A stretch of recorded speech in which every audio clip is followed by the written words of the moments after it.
everyone, welcome back to Storytime with Tom. ASMR Storytime with Tom.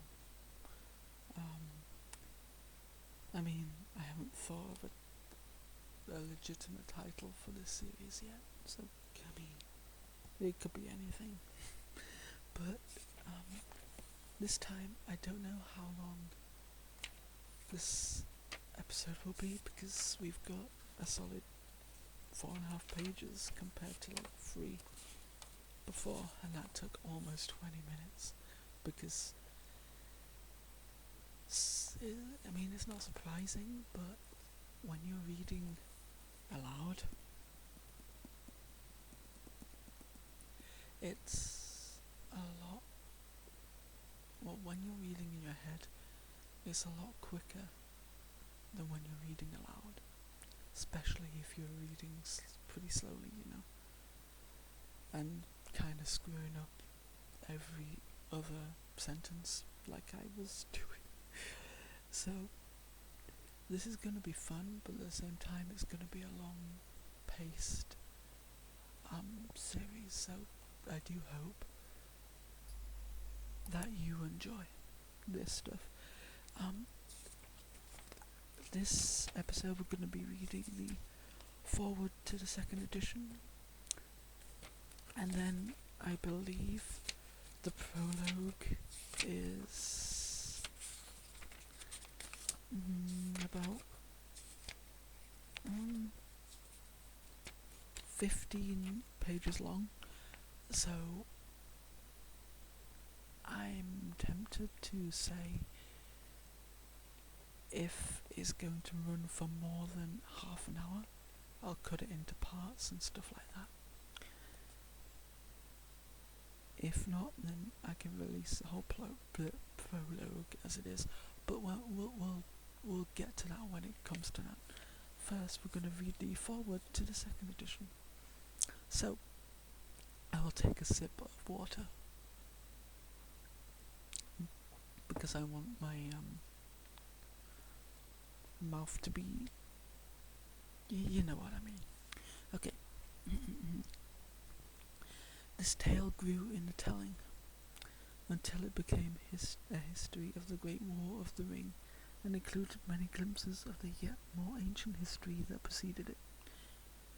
It was begun soon after The Hobbit was written and before its publication in 1937, but I did not go on with the sequel, for I wished first to complete and set in order the mythology and legends of the elder days, which had then been taking shape for some years. I decided to do this for my own satisfaction, and I had little hope that other people would be interested in this work, especially since it was primary linguistic in inspiration and was begun in order to provide the necessary background of history for Elvish tongues. For a second I thought I had not pressed record. Okay.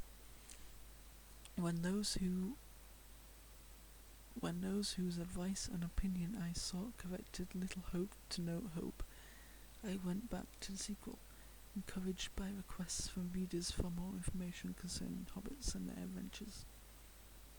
But the story was drawn irresistibly towards the older world, and became an account, as it were, of its end and passing away before its beginning and middle had been told.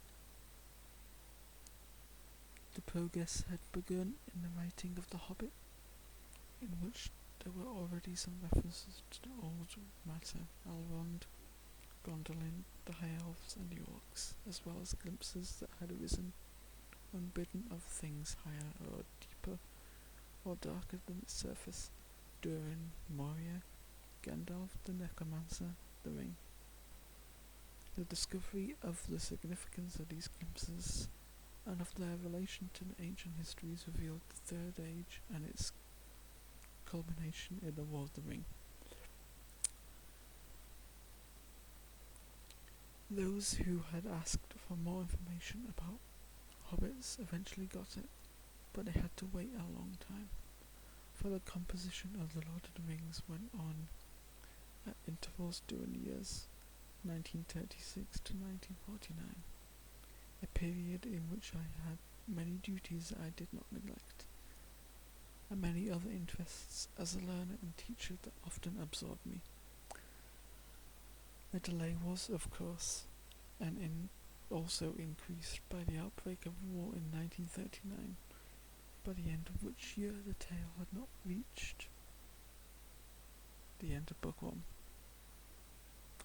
In spite of the darkness of the next 5 years, I found that the story could not now be wholly abandoned, and I plodded on, mostly by night, till I stood by Barnes Tube in Moria. There I halted for a long while. It was almost a year later when I went on, and so came to Lothlorien and the Great River late in 1941. In the next year I wrote the first drafts of the matter that now stands as Book 3, and the beginnings of chapters 1 and 3 of Book 5.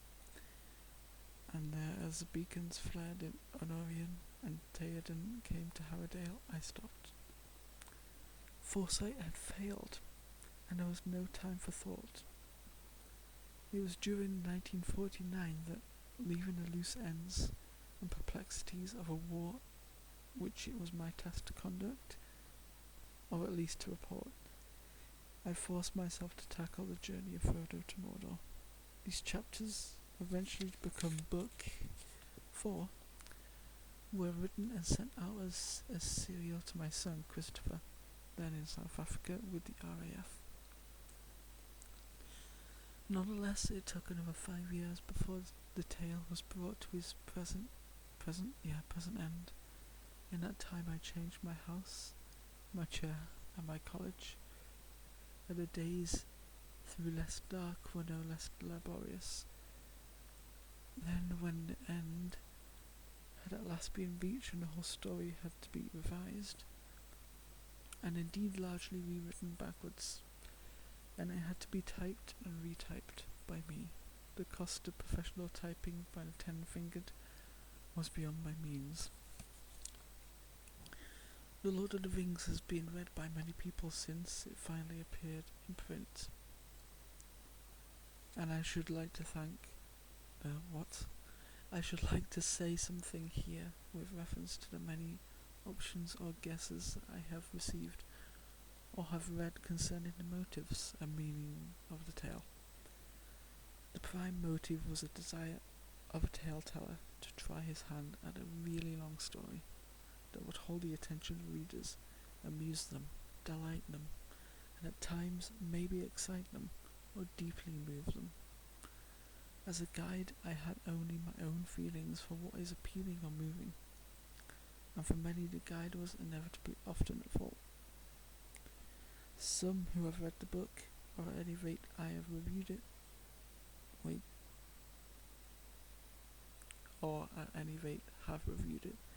have found it boring, absurd, or contemptible, and I have no cause to complain, since I have similar opinions of their works, of the kinds of writing that they evidently prefer.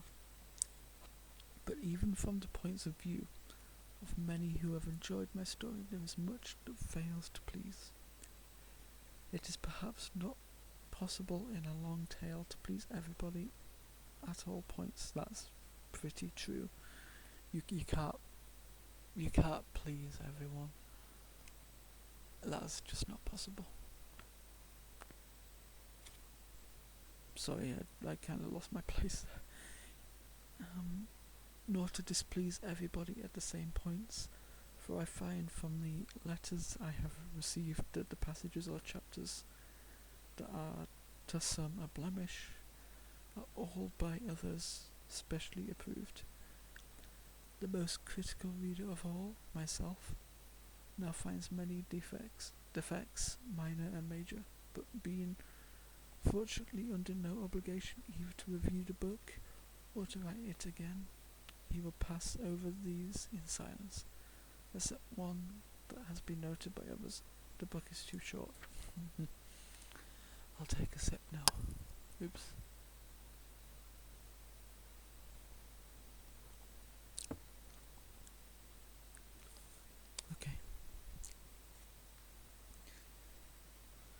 As for any inner meaning or message it has in the intention of the author, none.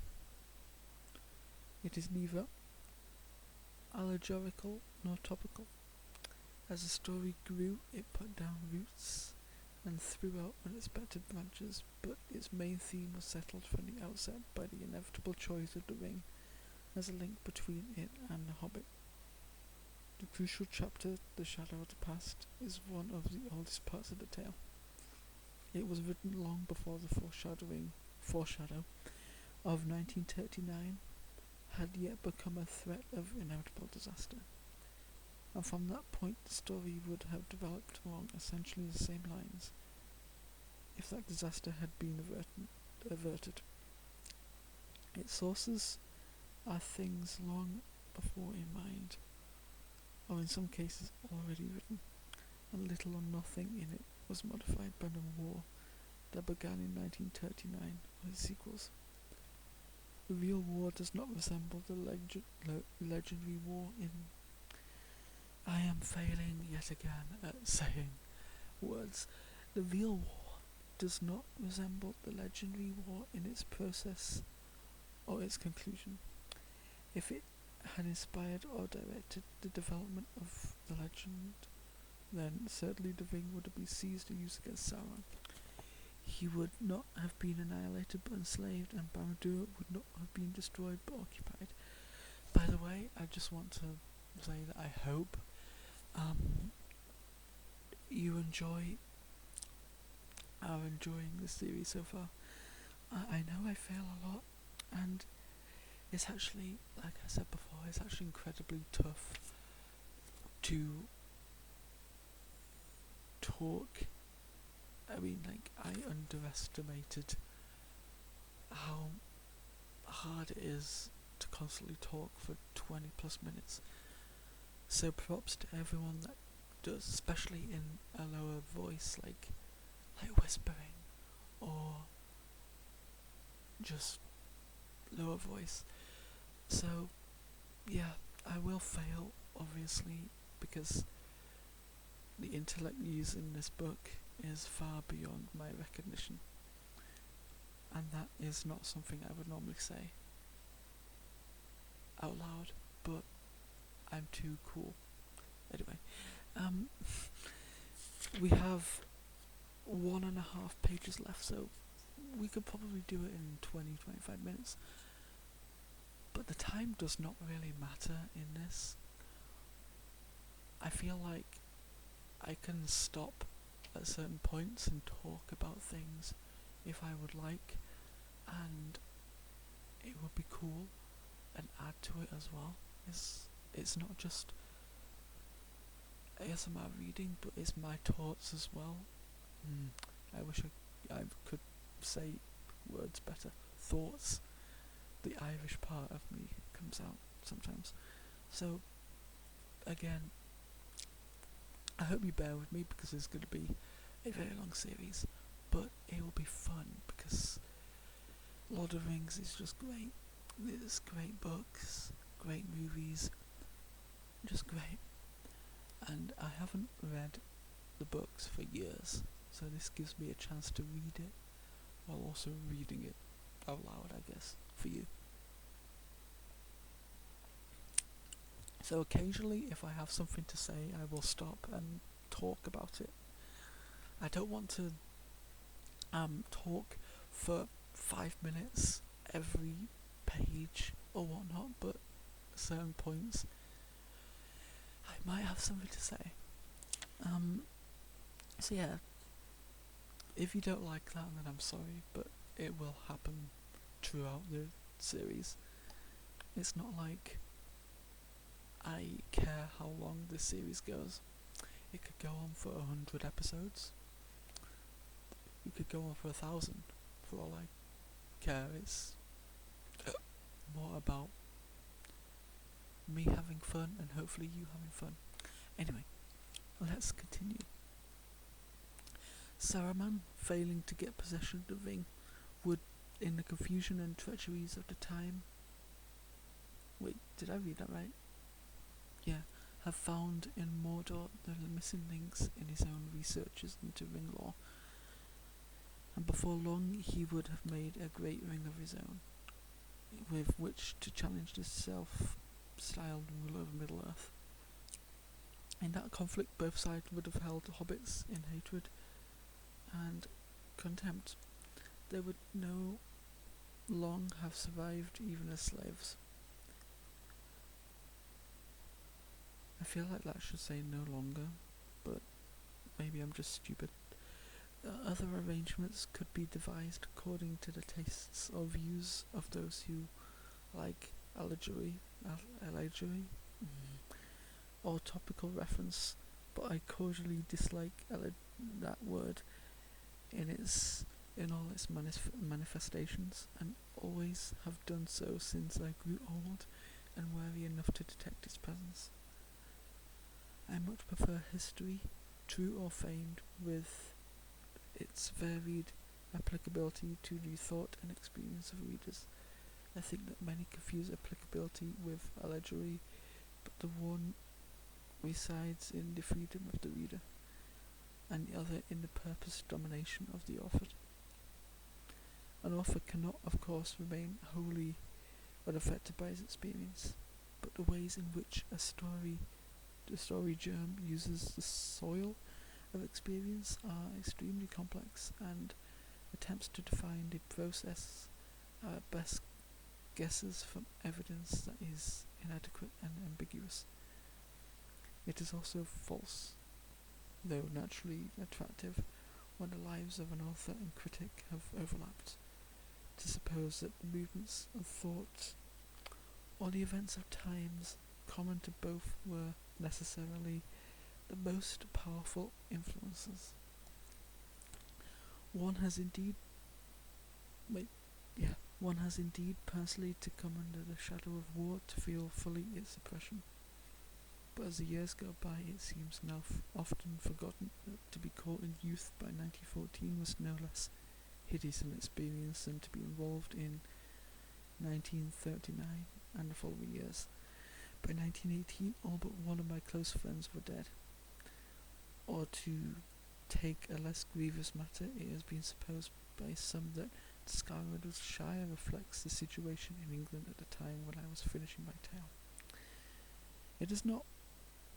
It is an essential part of the plot, foreseen from the outset, though in the event modified by the character Saruman, as developed in the story without, need I say, any allegorical, significance or contemporary political reference whatsoever. It has indeed some basis in experience, no slender, and much further back. The country in which I lived in childhood was being shabbily destroyed before I was 10, in days when motor cars were rare objects, and men were still building suburban railways. Recently I saw in a paper a picture of the last decrepitude of the once thriving cornmill beside its pool. That long ago seemed to me so important. I never liked the looks of the young miller, but his father, the old miller, had a black beard, and he was not named Sandyman.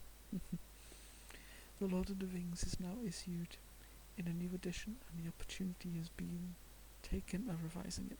A number of errors and inconsistencies that still remained in the text have been corrected, and an attempt has been made to provide information on a few points which attentive readers have raised. I have considered all their comments and inquiries, and if some seem to have been passed over, that may be because I have failed to keep my notes in order. But many inquiries could only be answered by additional appendices or materials that I did not include in the original edition, in particular more detailed linguistic information. In the meantime, this edition offers this foreword, an addition to the prologue, some notes, and an index of the names of persons and places. This index is an intention Is that right? Intention complete in items, but not in reference, since for the present purpose it has been necessary to reduce its bulk. A complete index, making full use of the material prepared for me by Miss N. Smith, belongs rather to the accessory volume. Okay, so that was the foreword to the second edition. Like I said before, the prologue is about 15 pages long, and since it took 20 minutes for me to read that, and that was like 4 to 5 pages, I feel like either it will be two 30-minute parts of the prologue, or one full hour-long thing, depending on what I feel like is necessary or possible, etc. So that should be fun. Also, they he uses different fonts for the note / forward and the prologue, so there will be a little bit less on each page probably to read, but still it's going to be around the same time, but it's going to be fun. So I hope you enjoy me for the journey. Well, I hope you enjoy the journey, if I can English right. And next time we will be doing the prologue concerning hobbits. Ciao for now.